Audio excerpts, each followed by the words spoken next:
I really want to actually read something that I've never been on to, so I want to actually demonstrate how quickly I can actually cross up the message from there. Yeah. Baseball resumes in South Korea. Let's try to actually read something that I've never actually been aware. Mm-hmm.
So it's a really interesting article because right now there is been a fracture between the Capitol Hill and the White House. Donald Trump is really the only voice who has been advocating the efficacy of the payroll tax cuts. But right now, the many members, especially coming from the Republican parties, also are opposed to this suggestion because the payroll tax would normally affect and influence those people who are already employed or who are actually, gaining any type of a claim over their employment at the time when majority of low-wage workers truly filed for unemployment payment, and they've been actually claiming unemployment insurance reception. So it's really interesting. There has been a chasm between the perception by President of the United States and the many of key members coming from the Congress. There is no exception. This is really a bipartisan agreement. Even actually, Susan Collins, Republicans high-ranking senator, senior senator from the state of Maine, she says that she has never witnessed any type of benefits that could eventually help those people who are earning less, who are not likely to be employed or beautifully on the payroll, while this type of emergency broke out. That's what has been said, because she definitely witnessed that there are huge line of people waiting for their chances to receive unemployment insurance. That's really the reason. That would never be efficient to help them. If the payroll tax would be validated, that means there will be no more people who would have gained benefits from it because they're not technically employed. They're not actually already included inside the hiring labor market. They're already deserted because they lost their jobs or they're likely to be fired from their work positions. Those people who are actually out of working station, they're never going to claim or gain benefits from this payroll tax cut. Payroll tax cut definitely funds medical security or social security and the Medicaid. That's what has been actually said. The Social Security and the Medicaid and the rest of entitlements are likely to be in association with the payroll tax. However, President Donald Trump is really the only one who's been arguing that this type of cut, tax break, could immediately power up those are people who just really need to have more money in their pockets. Those are small business owners, as well as who are actually likely to be hired by the small sized companies.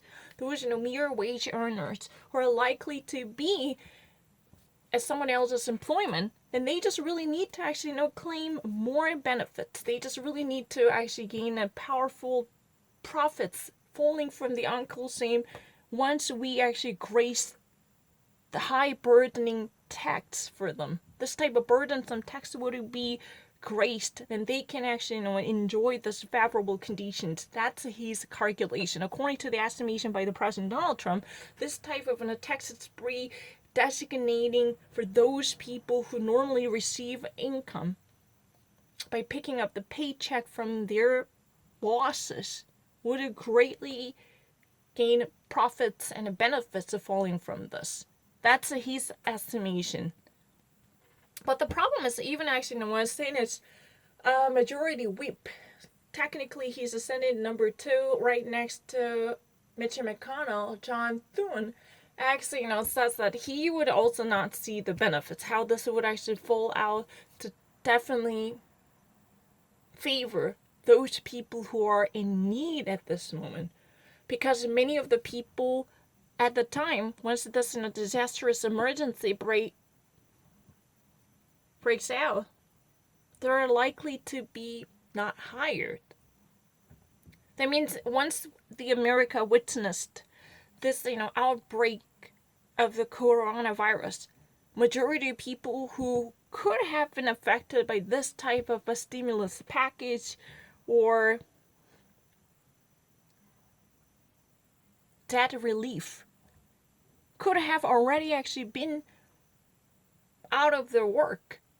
They're not properly functioning by finding any jobs. They're likely to be disconnected from the payroll.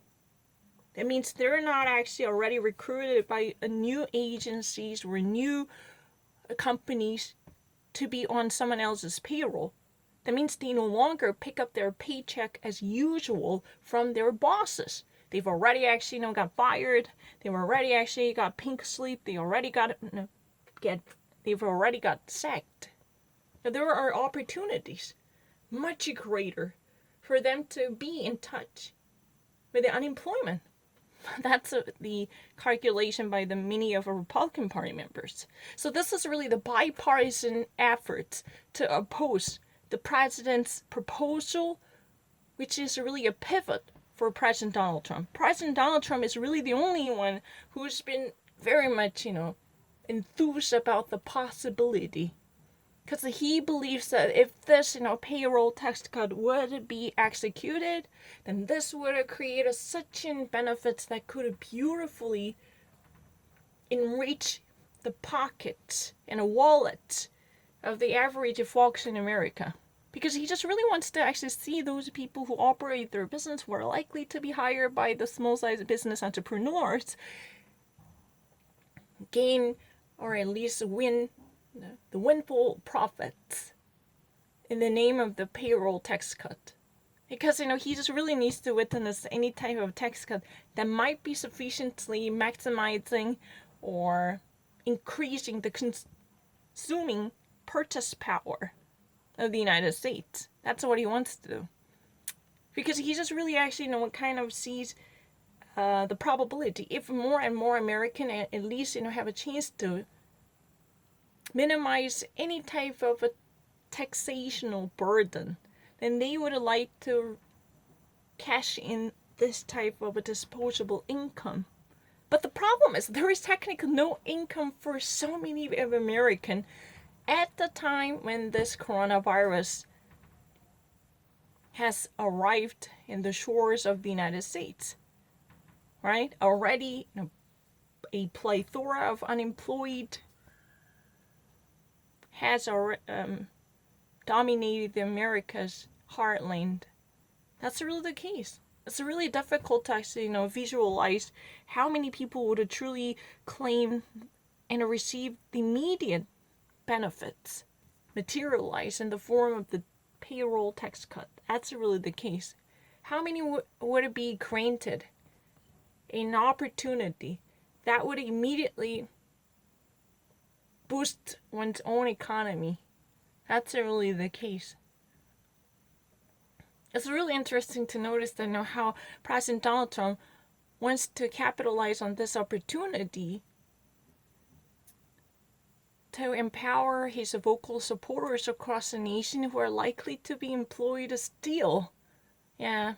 And this would have definitely not helped those miners who would have easily lost their jobs, who would have easily fired. Yeah, they were probably, my guess is they were the first one who went sent for packing. They were immediately dismissed because they're likely to be involved with some low-wage jobs, which could be really replaceable, and they were likely to be up for grabs. And easily, they were on the chopping board. To tell the truth, they were on the chopping board. There would be no possibility for sustaining their job positions, even in the midst of this disastrous crisis. Then his political calculation is really to target those people who might actually receive the benefits from the situation. That would already actually place them inside the system with the vested power and authority. And those people who are, even at this moment, already beautifully hired to receive a paycheck by being on someone else's payroll, they're likely to be the Republican voters who really cherish the value or the perspective of Republicans. I'm not really so sure, because definitely the high earning professionals, especially living the both sides of the costs in the United States, are likely to be Democrats. But anyway, President Donald Trump's actually made this kind of calculation. He would actually gain a windfall profits from this situation. I'm not really so sure. He really actually, sees the meal ticket by benefiting or empowering those folks who are likely to have a pretty much, cushy jobs that might guarantee their tenure. Yeah, I'm not really so sure why he made that assumption. It's really interesting.